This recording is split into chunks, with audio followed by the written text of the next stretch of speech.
3 cases, 3 life-or-death decisions, real police body cam footage. In Florida, a suspect pulls something from his pocket. It's the victim's ears. In Connecticut, an armed man with a rifle runs. An officer chases him through residential backyards. In Nevada, a woman hangs from a bridge 30 feet high. Below, the highway. One 911 call. The caller claims to be the victim's son, but when police arrive, it's someone completely different. 30 minutes. A man barricaded inside with a gun. Then he runs. A woman on an overpass. She stops crying, silence, and whispers, "I'm sorry." We begin in Florida.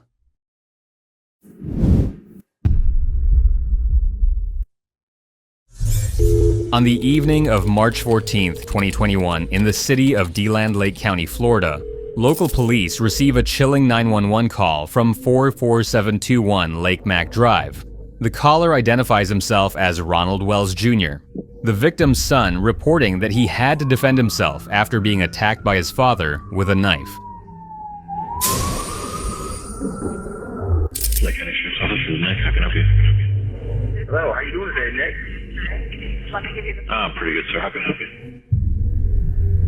I like to report an incident here. I just had a Vietnam veteran attack me and I had to defend myself. We were smoking a bowl of pot on the table. We were just sitting here talking. And all of a sudden, he just grabbed a hold of the knife and tried to swing at me and I had to defend myself. And I was sitting here dead. I was scared to death. How long ago did this happen? It just happened. I don't even, I can't even talk right now. I don't know. I'm so nervous right now. I just need y'all here. I need y'all here now. I understand, but I would like to keep you on the phone until we can get law enforcement out there with you, okay?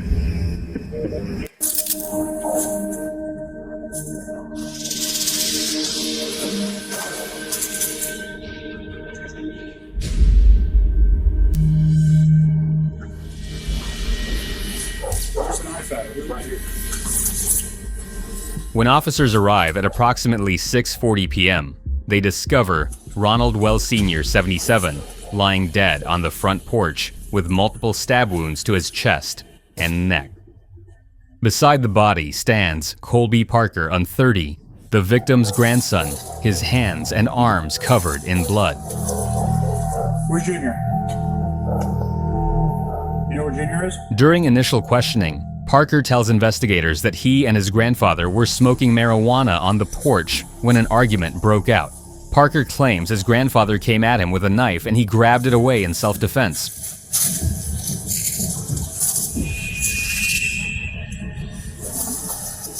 During initial questioning, Parker tells investigators that he and his grandfather were smoking marijuana on the porch when an argument broke out. Parker claims his grandfather came at him with a knife and he grabbed it away in self-defense. During the initial pat-down, an officer noticed something unusual in Parker's pocket.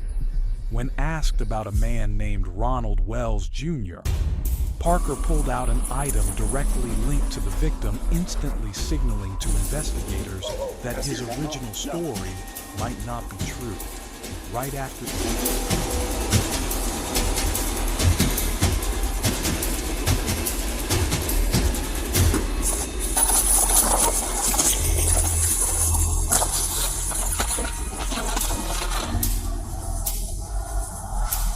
Utilize my taser.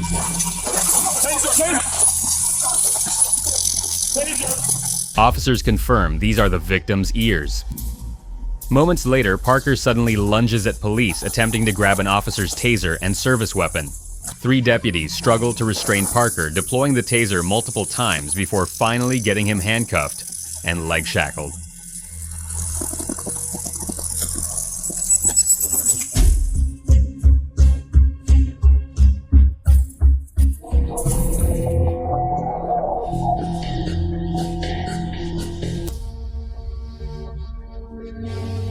As the investigation continued, authorities recovered several key pieces of evidence at the scene.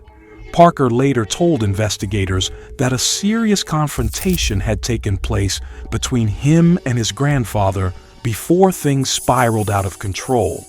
Inside Parker's bedroom, investigators found an apron hanging on the wall with disturbing decorative designs suggesting he had an interest in violent or dark imagery.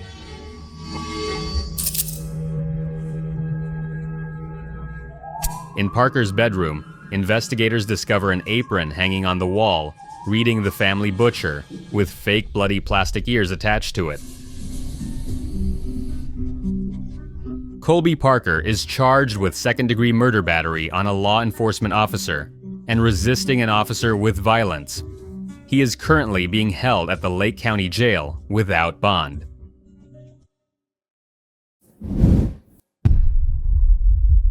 Case 2. At approximately 6:20 p.m. on April 14, 2021, Wallingford, Connecticut police receive a domestic violence call at a residence on Fairlawn Drive. Callers report that Christopher Poach, 38, is threatening to assault others inside the home.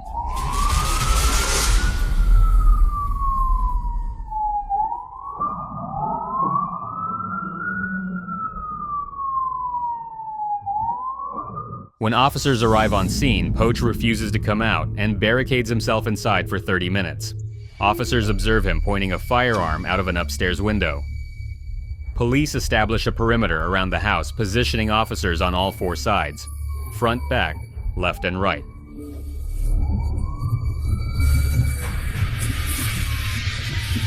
Officer Vincent Selagowski is deployed to cover the backyard. At that moment, Poach bursts through the back door and flees, carrying a backpack on his shoulders and a loaded rifle in his hands.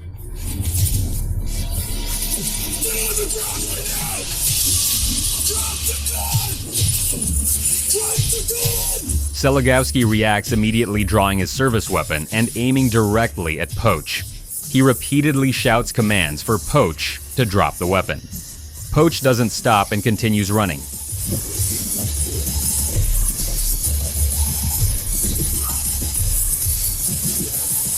Selagowski gives chase, firearm trained on Poach. His Bodycam captures the entire pursuit through multiple residential backyards. Poach vaults over low fences, cuts across lawns, running from yard to yard. Selagowski pursues close behind, maintaining a safe distance while keeping the suspect in sight.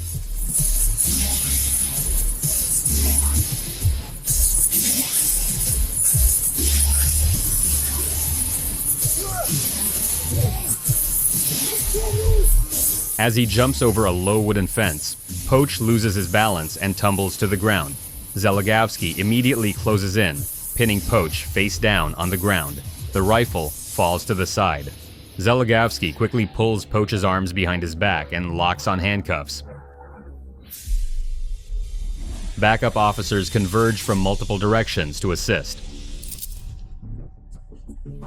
Following his arrest, Poach is charged with multiple serious offenses, including first-degree reckless endangerment, second-degree threatening, third-degree assault, breach of peace, theft of a firearm, possession of ammunition by a convicted felon, 2 counts of illegal weapons possession, and 2 counts of possession of body armor.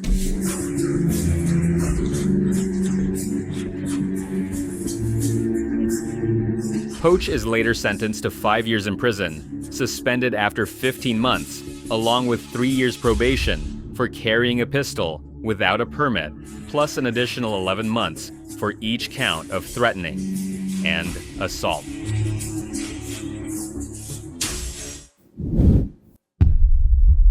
Case 3.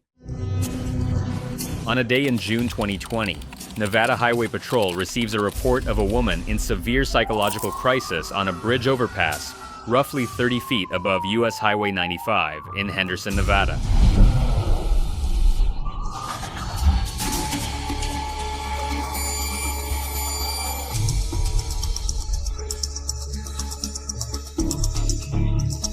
When Trooper Rodriguez arrives on scene, he sees the woman hanging on the outside of the bridge, railing her body suspended above high-speed traffic flowing below. What's going on? What's wrong?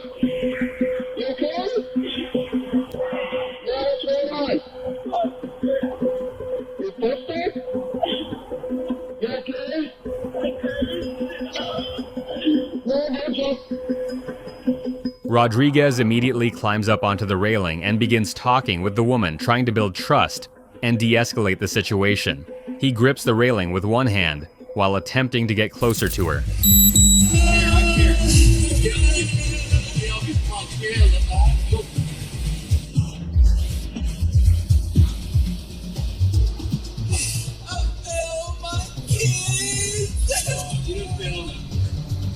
As backup officers and Henderson Police Department arrive, Rodriguez continues the conversation.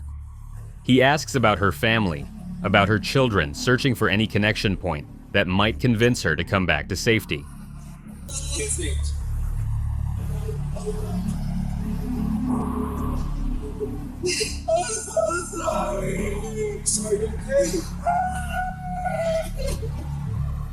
The woman grows increasingly agitated. She sobs uncontrollably, then suddenly falls silent. Those moments of silence worry Rodriguez more than anything. They could signal she's about to let go.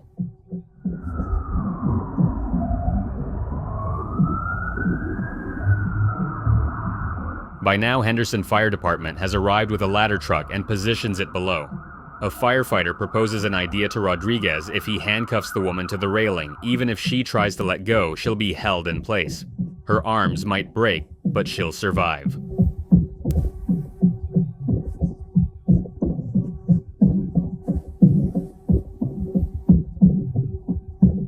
Rodriguez realizes this is his only chance.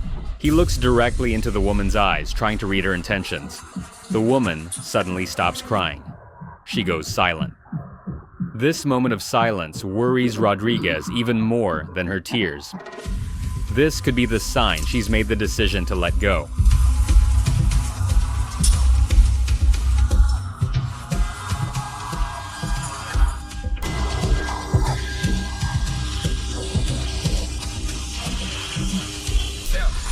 Look at me.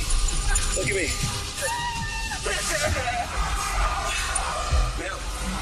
It's not too late. Look at me. Look at me. Hey, I got little ones too. It's not the way. It's not the way.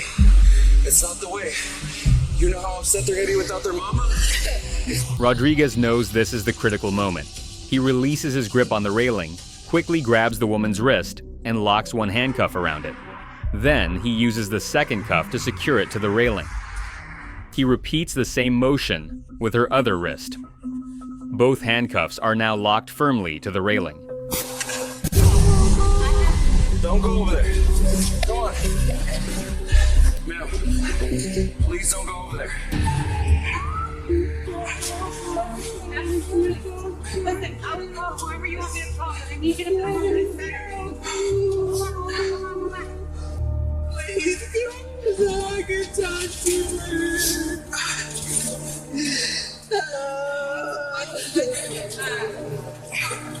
What's your mom's name? Is your babies right now?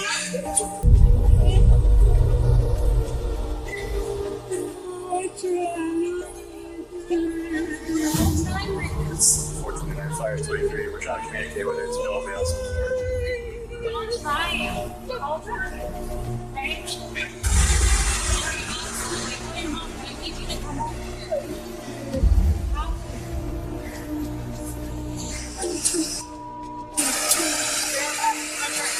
Here.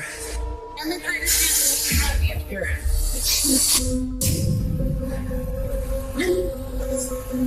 There's nothing to care about. Don't be sorry. Don't be sorry. No, don't be sorry. Don't be sorry. No, don't be sorry. Okay? No. Trooper Rodriguez breathes a sigh of relief. The woman can no longer fall, even if she wants to.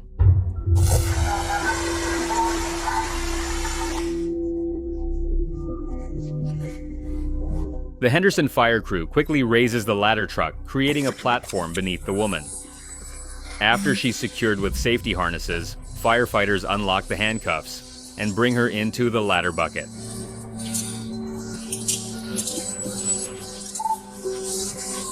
The woman is transported to the hospital for treatment and evaluation. No charges are filed. Her family later contacts police to express their profound gratitude for saving her life. The woman herself, after recovering, gives permission for the release of footage from the officer's body cam. She wants her story to be shared. Nevada Highway Patrol spokesperson Jason Barachuk later states that Trooper Rodriguez performed an extraordinary act of heroism.